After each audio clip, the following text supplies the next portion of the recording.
What's up, guys? Welcome back to yet another video. I know I have not posted in like 2 weeks, but there's been a few things going on, especially with the ice. The ice hasn't been safe enough, but it finally is.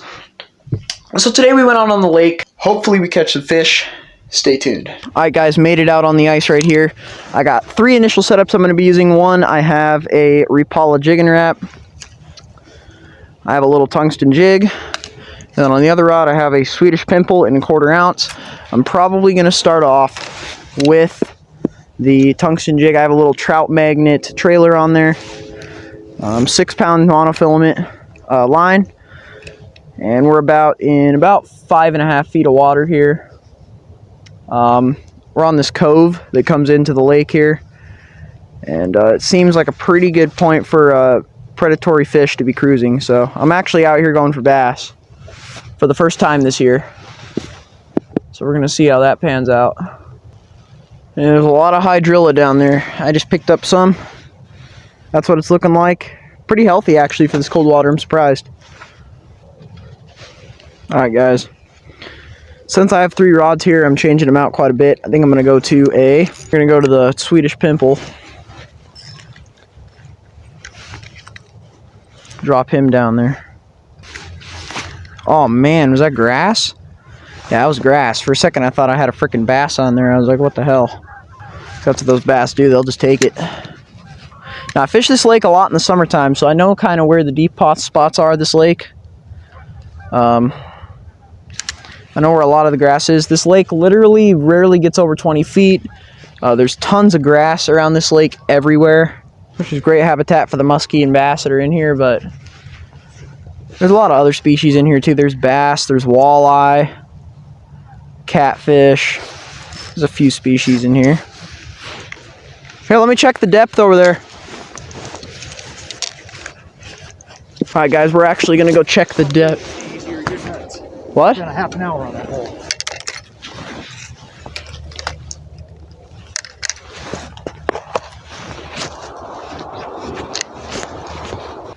Alright, drop our tungsten jig down there.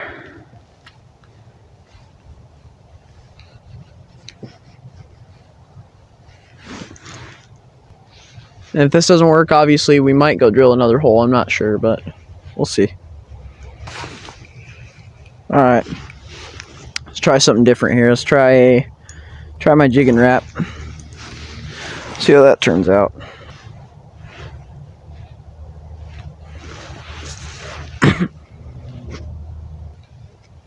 Well guys, a little bit of an update. I've been here for probably about an hour now. No bites. Right now I'm fishing a jigging wrap. And hoping for anything, but honestly I kind of want to catch some bass right now through the ice. Last time I went ice fishing I caught a 3.5 pounder through the ice. That video file actually got corrupted, so I wasn't able to post it. I know there are monster bass in here.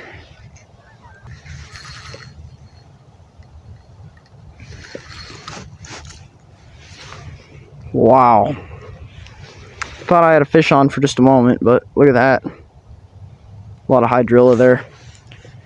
Yep, I know exactly what I'm doing right here. I am switching to the jigging spoon one more time. And after that, I might switch holes or something. I'm not sure.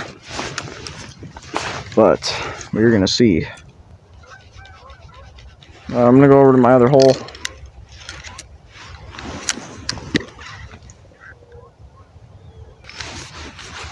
Should I grab all my rods?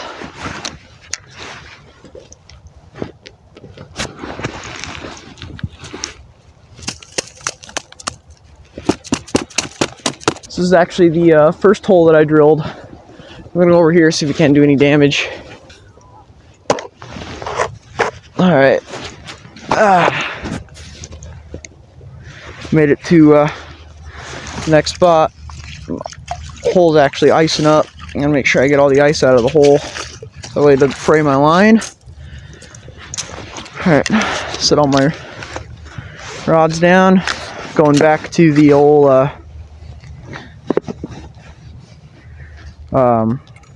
tungsten jig. See if we can't do any damage. Hopefully we can. because I really want to catch some fish right now.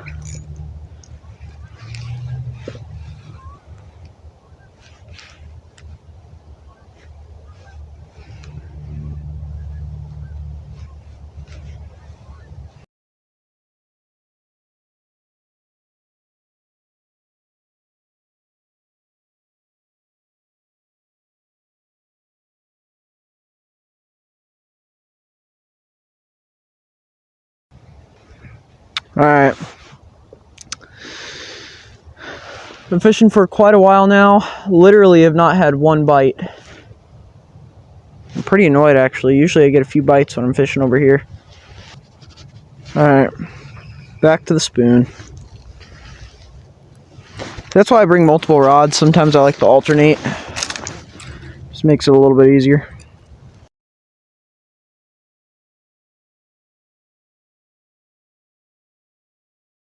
Alright guys, I drilled another hole. So what I'm going to do, I'm going to put my thing right here, right between them. And one part I'm going to have my jigging rod, the other one I'm going to have my little other bait. But first, we got to walk over here because I got to take a piss.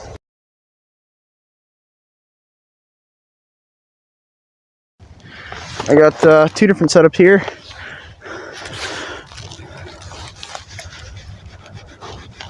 This setup here, I'm just going to drop my jig down there. I'm actually going to grab my auger. I'm going to set my auger right here. I'm going to use it as a little rod holder stand thingamabob. See how that turns out. If that works. That way, every so often, I can just move that jig. And on my other rod, I got my Swedish pimple.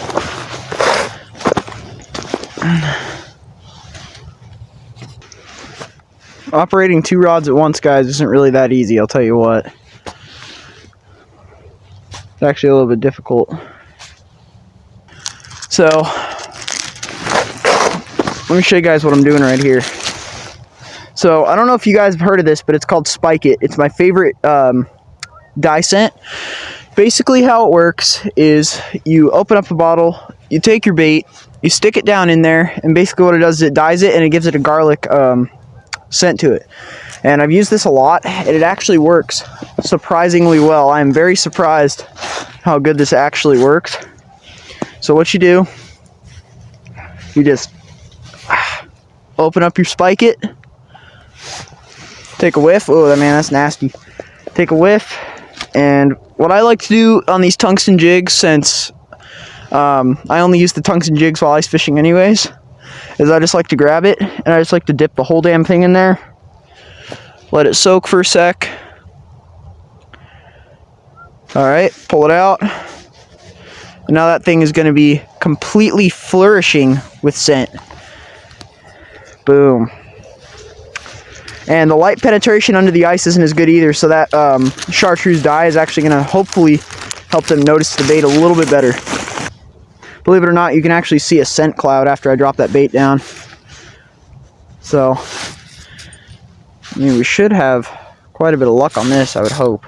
Stick that in the ice. And my main jigging rod is going to be this guy's, my Swedish pimple. Pop this guy.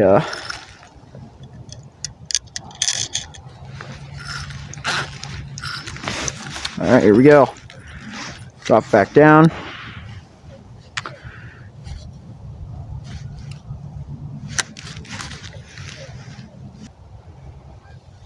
Alright, well, no action yet. Can't believe I haven't had any action yet. But I'm sitting here in about 5-6 feet of water here. Maybe 5.5 feet. I'm just moving this little jigging spoon around, or this little Swedish pimple. And then I have my trout magnet on that one. I'm actually going to throw my jigging wrap down there, actually. See if I can't nail something with that. Look at this. It's so cold out here, guys. The hydrilla that's stuck to my treble hook right here is completely frozen solid. Look at that. That's nasty. Alright, here we go. Back down to the depths. It's very important that I get my bait about, let's say, a foot off the bottom, at least. Yeah, so I'd say about at least a foot off the bottom. Guys, check this out. I just pulled that up to the ice hole. It wasn't even on my bait, but check that out. Bunch of hydrilla right there. That's good though. That means that grass down there is really healthy. That's a good sign. Alright guys, I've been out here for a while now. It's probably time for me to go home. It's pretty cold out here. It's probably about time that I close up shop. I get home, but I have to tell you what, I had a great time out here, and I'm actually going to be coming back. I know I haven't posted in about 2 weeks now, and you know what? I need to start putting up these videos on a regular basis like I usually do. So if you guys want to see more ice fishing content, let me know. Definitely, I'm going to be coming back out here. So yeah, but had a great time. Let's roll the outro. So I hope you guys enjoyed that video. If you guys want to see more ice fishing content like this one, do not forget to subscribe. I put out new videos every single week. Thank you guys so much for watching, and as always, stay on the barbell. I'll catch you guys again on the next video. Thanks for watching.